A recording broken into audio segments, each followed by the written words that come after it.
Daniel from Divide Defense here. I'm going to walk you through upgrading your Glock's magazine release today. I have a Glock Gen 4. This release is specifically for the Gen 4.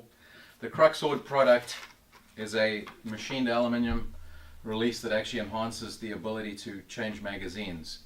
As a member of the Crux Ordnance Pro staff, we came up with a innovative, unique design for a Glock pistol.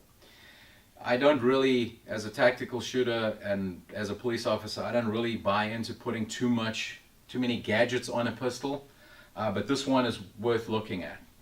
Basically what it is a machined aluminum release, and what it does not increase the profile of the actual release, so it's not an extended magazine release in the true sense of the word.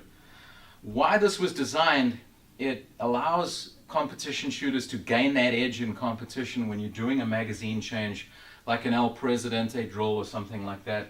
And for law enforcement too, where one size has to fit all, for female officers or officers with smaller hands, it allows them to move the gun less. So let me demonstrate. If you look, you'll see that it's got that camming design on it. It doesn't actually increase the footprint. It allows you to come in from any angle.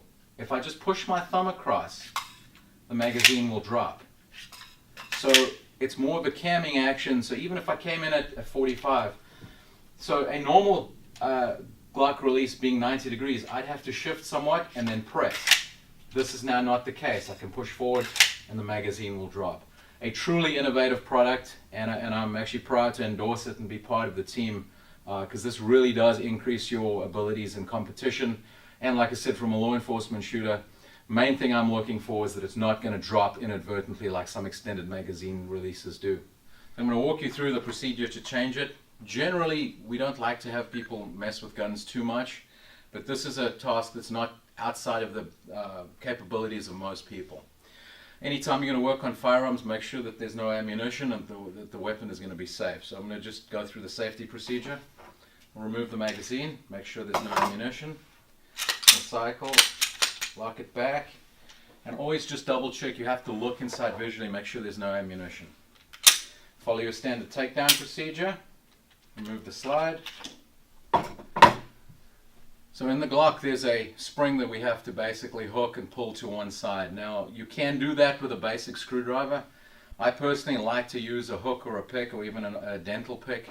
I just find it doesn't scratch up the inside of the gun. As good as you are, you always end up slipping. So basically hold the pistol or the frame in your left hand, and you can come in with a hook like this. We want to keep pressure on the actual release because otherwise we'll just be pushing it in and out. Come under, push the spring across, lift it out, and now we can just simply remove the stock magazine release.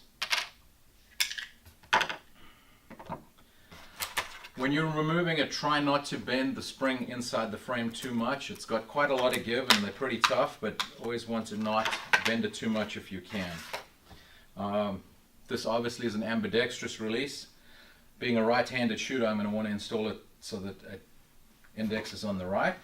Again, hold the frame in the left hand, and we're going to come in, and as we come in, we want to just slowly hold it and then pull the spring so that it slides in underneath. And then make sure that you can push the spring into the slot. There we go. Fairly simple to do. I'll look at it, we'll function check. Let's reassemble. And what we want to do is now actually insert the empty magazine. Give it a tug, make sure that it actually is indexing properly and that it's actually releasing and dropping free. And that is basically how we do the switch around on the magazine release.